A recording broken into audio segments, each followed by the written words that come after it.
Now at 10, this is Fox 61, Connecticut's news station. Tonight, a powerful moment in Hartford. A new law has been signed to honor those who gave everything and to protect the families they leave behind. Thanks for joining us here on the Fox 61 News at 10. I'm Sarah Sanchez. Connecticut's Fallen Officer Fund is getting a new name and a new purpose. It now covers more of our frontline heroes, from police to paramedics. Fox 61's Kate Pattyfoot has more on this change the state leaders say was long overdue. The Fallen Hero Fund was created last year in Connecticut to provide benefits to families of fallen police officers.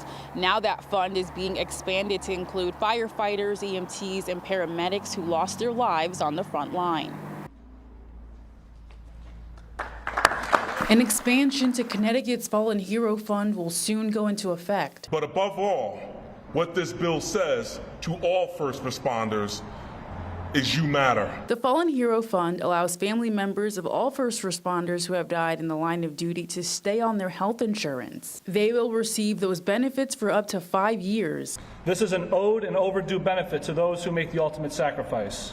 It won't bring back their loved ones, but it will assure the families of the brave men and women that they won't face financial uncertainty during an inconceivably difficult time. Following the on-duty deaths of 2 Bristol police officers in 2022, State Comptroller Sean Scanlon said their wives were kicked off the health insurance shortly after. Now that won't be the case. Not because the town have wanted that at all, but it was just the way the contract worked. Yeah. And so when we began designing this plan, I went and saw the Bristol chief and I said, hey chief, what would we do that would have helped these individuals? And he said, health insurance is something that often gets underlooked. We pay for out of the fund their premiums for them to have health insurance for 5 years. New Haven Fire Chief John Alston says this bill provides support and care for the families.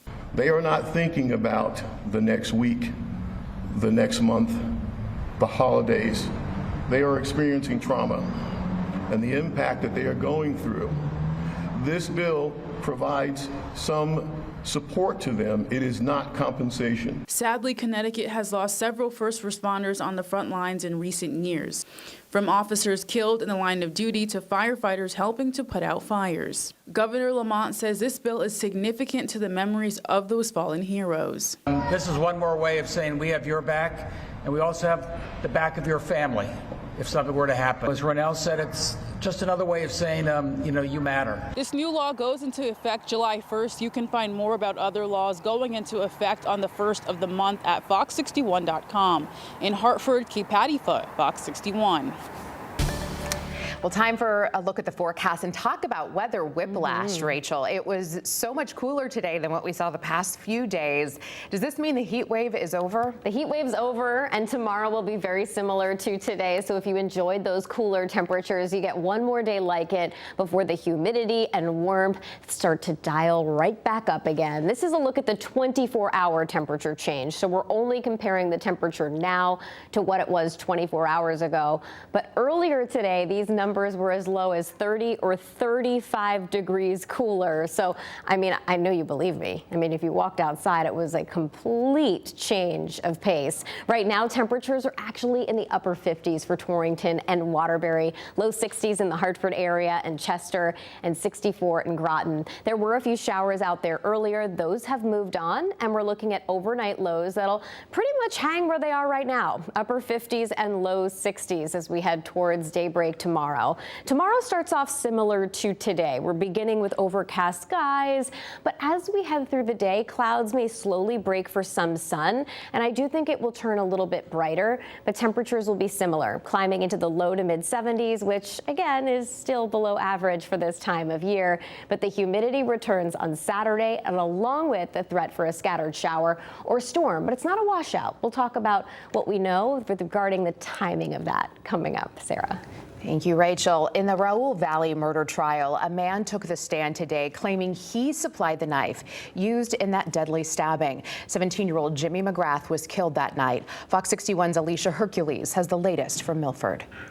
The jury heard testimony from the man who says he gave the knife to Raul Valley. He says Valley asked for the knife before going back to the Shelton house party to fight.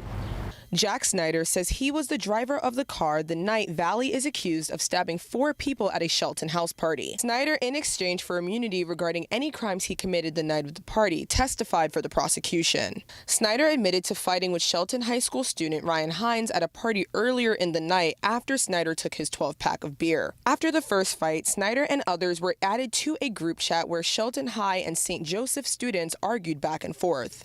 Later on, the address to another party on Laurel Glen Drive was sent in the group chat. When they arrived outside, he says Shelton students surrounded the car. He says he took out his pocket knife for protection. I didn't expect so many people there, and after seeing what they were doing in my car and how they were talking, I just felt like it was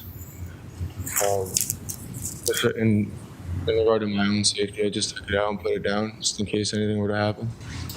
He came back around and asked for the knife. And when you say the knife, what do you mean? I carried a pocket knife in the bottom of my center console. After he says he gave Valley the knife, he, De Silva, and Valley got back in the car and drove back to the party. He says De Silva and Valley walked up to a crowd of people on the lawn while he stood in the car. He says Valley and De Silva were talking with the Shelton students until things escalated. Snyder says Valley came back to the car once but quickly went back into the fight. When Valley and De Silva returned to the car for the final time, he described them as bruised and injured. After leaving the party, Snyder drove down the street where he says Valley threw the knife into the woods. When cross-examined by the defense, Snyder says at least 30 Shelton High students swarmed over to Valley and De Silva when they got out of the car. The Shelton Police Department say they were never able to recover the knife. In Milford, Alicia Hercules, Fox 61. It's out with the old and in with the new. Operation Fuel has a new name, new logo, and new brand, but the organization that helps families facing energy insecurity is still committed to the same mission. Fox 61's Raven Blue has more on the new look for the organization. Operation Fuel has been committed to Connecticut for nearly 50 years. Now the Energy Assistance Organization is rebranding, hoping it will let the community know that they're more than just a resource for home heating fuel, but they can also help keep the lights on and so much more. 3, 2, 1. And just like that, Operation Fuel has a new look and a new name. Generation Power CT was unveiled Thursday. CEO Perkins Simpson says the new brand represents the evolution of the organization's mission to help families having a hard time affording their energy bills. We've expanded beyond fuel. We now serve electricity, water, different type of fuels. We've also worked with partners in remediation, weatherization. So the new change kind of reflects the space that we already are in terms of how we've expanded to serve the needs of our clients in the community. Simpson hopes the new look will make people aware that if they need help with utilities, they have a place to reach out to. Kathy Fay with Neighborhood Housing Services of New Haven says community partners are excited for the new look, saying it represents all that the organization is doing for the community. It fits so much more closely with what they're doing nowadays and where they're going. They're working to have that people won't need as much help as they provide different kind of help to maybe push them out of needing fuel assistance into having more energy efficient, water efficient homes. Generation Power CT says over the past year, it has helped more than 6,000 families avoid a utility shutoff, stay safe in extreme heat, and access critical support. Simpson says all those programs and more will continue under the new brand. The programs in terms of where they are, the eligibility, still remains the same. In fact, for our next application season next year, we're looking to expand the amount of months that people are able to get assistance. In 2024, Generation Power CT provided $4.6 million in assistance, and they will continue to provide assistance under the new banner and website. We will have all that information on fox61.com and the Fox 61 app. In Hartford, Raven Blue, Fox 61. East Hartford's rolling out new summer programs to keep kids active, engaged, and off the streets. The initiatives focus on skill building, safety, and fun. Fox 61's Valerie Moravi shows us how these efforts aim to make a lasting impact. Whether you love sports, art, or making extra cash this summer, the East Hartford Department of Youth Services and other departments are teaming up to bring resources to keep the youth occupied.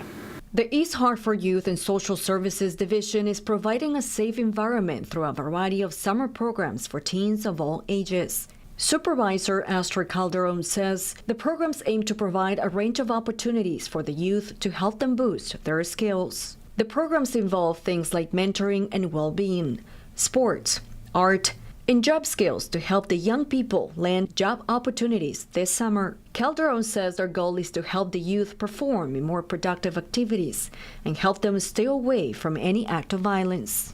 And it's not only youth and social services providing those opportunities. Also, Parks and Recs have summer camps and plenty of activities that are organized and safe, and also provide an opportunity of learning, such as swimming classes for our community to keep the kids safe. The youth is our future.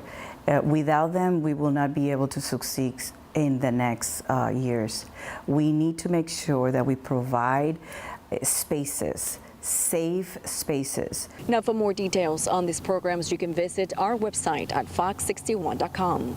In East Hartford, Valerie Moravi, Fox 61. Manchester police arrested a teenager following a deadly shooting. They say the 16-year-old was found in Alabama and was brought back to Connecticut to face a murder charge. Police say the teen shot and killed 24-year-old Jordan Patterson of Windsor Locks on May 20th. They say Patterson's body was found shot in his car at the intersection of Irving and Woodland Streets. The teen was arraigned today. 3 men are under arrest after a police chase, that is, and shootings in Bridgeport, although police are still looking into whether they were connected to these shootings here. There were 2 separate shootings last night. Police tried stopping a car that matched the description, but the driver took off. The chase ended in a crash on Route 8. Inside the car, police say they found cocaine. They arrested Damian Hazel, Dylan Durkin, and Nicholas Vega. They've not been charged in the shootings, but have been charged for drug possession. 3 people were shot last night at 2 different scenes. All survived, but 2 were badly hurt. Police still don't know if they were connected.